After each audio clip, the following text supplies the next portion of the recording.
Vous a-t-on déjà reproché d'être trop fragile, trop gentil, trop faible, trop émotif? Bref, quelqu'un qui ne peut pas réussir dans ce monde féroce fait pour les vainqueurs. Vous savez, cette sensation souvent douloureuse d'être submergé par ses émotions, se sentir incompris, décalé et pas à sa place. Vous considérez-vous ou vous considère-t-on comme un hypersensible? On en parle tout de suite.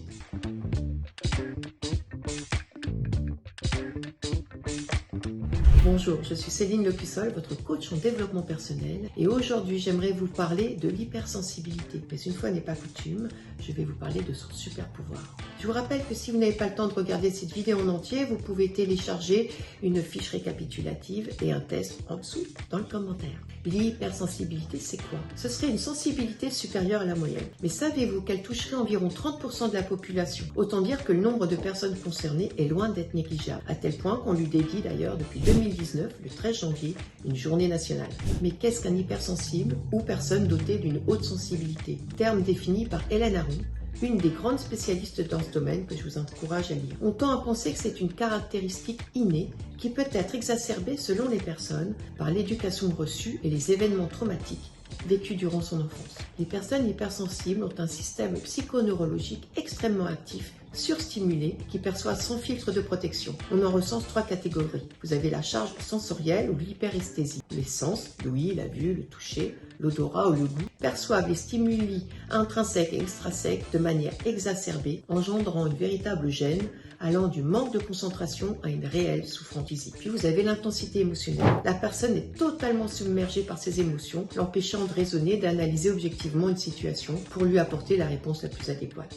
Et vous avez enfin l'ébullition de pensée. Vous avez l'impression que votre cerveau ne s'arrête jamais, qu'il n'y a pas de bouton pause. Les pensées partent dans tous les sens. Tout est décortiqué, analysé pour trouver un éventuel sens ou intention cachée. Et là, tout devient compliqué. La réponse à ces situations inconfortables est souvent l'évitement. La personne s'arrange pour ne pas être confrontée à tous ces forts stimuli ou interactions sociales. Par contre, si elle ne peut pas y échapper, elle risque de faire preuve d'une suradaptabilité en essayant de cacher ses propres émotions, niant ainsi qui elle est vraiment. Ces deux réactions n'auront pour résultat que d'engendrer un mal-être et un épuisement physique, émotionnel et cognitif, pouvant aller jusqu'à un état dépressif. Mais appréhendons les choses sous un autre angle. Dans mon cabinet, je reçois énormément d'adultes souffrant depuis toujours de cette caractéristique, mais aussi des enfants et des adolescents. Et j'adore utiliser avec eux la métaphore du super-héros. Vous savez, celui qui a un super pouvoir, mais qui avant de le comprendre et de le maîtriser, n'en voit que le côté négatif et le subit. Mais qui sont donc ces super-héros qui s'ignorent? Les hypersensibles sont, comme on vient de le voir,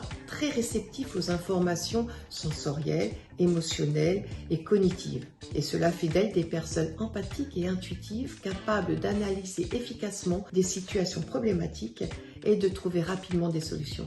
Elles vont percevoir des choses dont les autres n'ont même pas conscience. Et si elles perçoivent et vivent de manière plus le négatif, il en est de même pour le positif. Ce sont des personnes pour qui l'amour, l'amitié, la nature et une sensibilité au beau et à l'esthétisme sont des valeurs profondes et sincères. Souvent révoltés par l'injustice, les hypersensibles tenteront, à leur échelle bien sûr, de faire évoluer positivement le monde en intégrant ces valeurs dans toute chose ou toute action.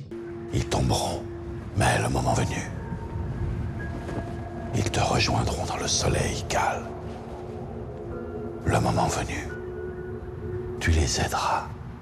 Voilà ces super-héros en devenir. Ce sont souvent des personnes qui, une fois leur domaine de brillance identifié, excellent dans tous les métiers, notamment du soin, de l'accompagnement. Ce sont de très bons managers et même de très bons commerciaux, car ils savent rapidement identifier les besoins d'un client ou d'un collaborateur. Le haut degré de sensibilité se cache derrière de grands noms célèbres d'ailleurs, tels que Steve Jobs, Marilyn Monroe, Albert Einstein, Martin Luther King, Walt Disney, Mère Teresa, Gandhi, tellement d'autres. Alors toujours ok pour attribuer à l'hypersensibilité les notions de fragilité, de faiblesse et d'échec assuré? Mais pour exploiter tout le potentiel de ce super pouvoir, il ne faut pas en avoir peur. Et avant de le maîtriser, il faut en connaître le mode d'emploi. Il est donc nécessaire dans un premier temps d'accueillir sereinement ses émotions et pour cela je vous renvoie à ma vidéo précédente. Des techniques telles que la sophrologie, la méditation et le neurofeedback dynamique que je propose d'ailleurs en première intention dans mon cabinet peuvent aussi aider à réguler ce flot émotionnel. Mais bien se connaître est aussi essentiel et un réel travail d'introspection personnelle s'impose souvent. Pour savoir le sens que l'on veut donner à sa vie, identifier ses valeurs, ses talents, ses zones d'ombre aussi, ses envies et ses réelles aspirations. C'est un travail en profondeur qui est nécessaire pour s'accepter et s'aimer dans son entièreté de manière inconditionnelle, avec bienveillance et ainsi contribuer à un monde meilleur. Car on ne peut pas donner ce que l'on a. Et si vous avez des enfants hypersensibles, Oui, vous avez une chance inouïe. Ne cherchez surtout pas à étouffer cette caractéristique, elle fait partie de l'hypersensible. Mais donnez-leur les clés pour se comprendre et s'accepter ainsi et retrouver une réelle estime de soi. Cela fera d'ailleurs l'objet d'une prochaine vidéo. Il peut être intéressant d'être accompagné dans ce travail d'introspection par un thérapeute ou un coach. Et surtout, rappelez-vous qu'il n'y a pas d'échec, seulement des leçons de vie. Et prenez conscience que ce qui ne se plante pas ne pousse pas. Alors, vous êtes prêts à vous élancer sur le chemin de l'hyper-possible ?